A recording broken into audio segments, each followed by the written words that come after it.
Shalom Bapak Ibu Saudara dikasih Tuhan. Hari ini kita bisa berjumpa lagi dan saya percaya anugerah Tuhan tetap bersama-sama dengan kita. Tahun baru ini, di hari-hari yang baru, di minggu-minggu yang baru ini, saya percaya ada banyak perbuatan Tuhan yang ajaib yang saudara-saudara rasakan. Dan hari ini saya mau mengajak kita untuk merenungkan firman Tuhan lagi dari yang hari ini saya ambil dari 2 Timotius pasal yang pertama. Kita akan saudara bisa membaca ayat yang ketiga sampai dengan ayat yang ke-18, tetapi saya akan mengajak kita untuk pada kesempatan ini membaca ayat yang kelima sampai dengan ayat yang ke-9. Demikian firman Tuhan saya bacakan. Sebab aku teringat akan imanmu yang tulus ikhlas, yaitu iman yang pertama-tama hidup di dalam nenekmu Lois dan di dalam ibumu Eunike, yang aku yakin hidup juga di dalam dirimu. Karena itulah kuperingatkan engkau untuk mengobarkan karunia Allah yang ada padamu oleh penumpangan tanganku atasmu. Sebab Allah memberikan kepada kita bukan roh ketakutan, melainkan roh yang membangkitkan kekuatan, kasih dan ketertiban. Jadi janganlah malu bersaksi tentang Tuhan kita, dan janganlah malu karena aku seorang hukuman karena Dia.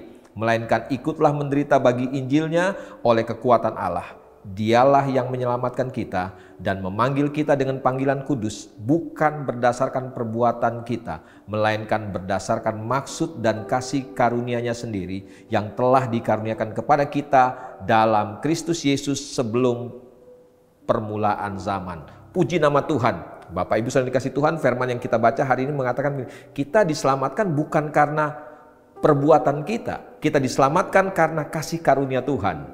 Dan kasih karunia Tuhan yang diberikan kepada kita itu adalah karunia yang besar, perbuatan Tuhan yang besar buat setiap kita. Dan firman Tuhan katakan itu sudah dipersiapkan Tuhan sebelum permulaan zaman. Sebelum saudara ada, sebelum saudara hidup di dalam dunia, Tuhan sudah merancangkan kasih karunia buat hidup setiap kita. Nah, persoalannya buat setiap kita hari ini sebagai orang-orang yang sudah merasakan, menikmati kasih karunia Tuhan. Bagaimana setelah kita menikmati kasih karunia Tuhan? Ada satu contoh keluarga yang sudah menikmati kasih karunia Tuhan yang hebat dalam kehidupan keluarga mereka. Paulus menyinggung keluarga ini dalam tulisannya kepada Timotius tentang Lois, tentang Eunike, dan tentang Timotius. 3 generasi yang hidup di generasi yang berbeda, tetapi mereka punya hati yang sama. Karena mereka menikmati kasih karunia Tuhan, makanya mereka menunjukkan iman mereka. Mereka tidak menyia-nyiakan kasih karunia yang Tuhan berikan buat hidup mereka, dan mereka menunjukkan iman mereka dengan cara apa? Mereka melayani Tuhan. Dan saya mau pastikan buat setiap kita, ternyata begini, iman yang kita miliki hari ini itu bisa menentukan iman keturunan kita. Artinya begini, sebagai orang tua, ingat baik-baik, kita bisa mempersiapkan warisan harta buat mereka, tetapi ada hal yang kita tidak boleh lupakan, yaitu warisilah mereka kehidupan iman kita, pelayanan kita, hati yang mau melayani. Karena saya percaya itu berharga sekali. Pemazmur pernah katakan begini, dahulu aku muda, sekarang aku menjadi tua. Tetapi ini yang pemazmur lihat, tidak pernah orang benar ditinggalkan atau anak cucunya meminta-minta roti. Artinya begini, bahwa kalau orang tua benar, maka anak cucunya akan menjadi orang benar.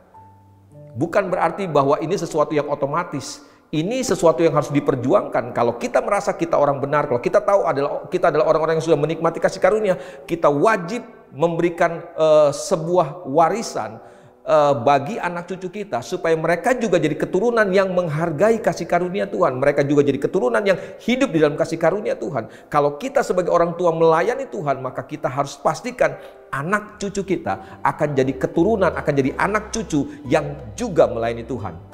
Untuk itulah Tuhan memanggil kita, untuk itulah Tuhan memberikan kasih karunia-Nya.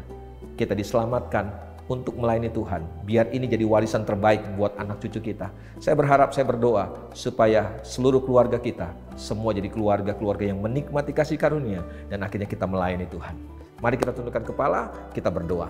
Bapa dalam surga, kami mengucap syukur buat firman Tuhan hari ini. Kami percaya Bapa bahwa Tuhan punya rancangan atas keselamatan yang Tuhan berikan buat setiap kami.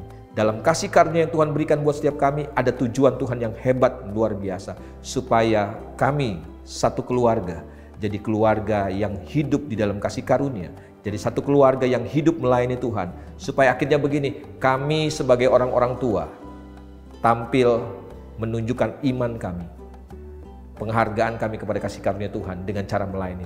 Dan kami percaya kalau kami melayani, maka anak cucu kami juga akan jadi orang-orang yang akan melayani Tuhan. Terima kasih Bapa Surgawi, kami lemah, kami butuh kasih karunia Tuhan terus, kami butuh tuntunan Tuhan, kami butuh Roh Kudus Tuhan untuk terus menguasai, menuntun kami dalam perjalanan hidup kami. Supaya akhirnya dalam semua perjalanan hidup kami, nama Tuhan dipuji, dipermuliakan. Hamba berhenti bicara, tapi hamba percaya firman ini tidak akan pernah kembali dengan sia-sia. Terpujilah Tuhan, demi nama Yesus Kristus Tuhan kami berdoa. Mengucap syukur kepada Bapa di surga, kami terima firman yang kekal. Amin. Tuhan memberkati kita semuanya.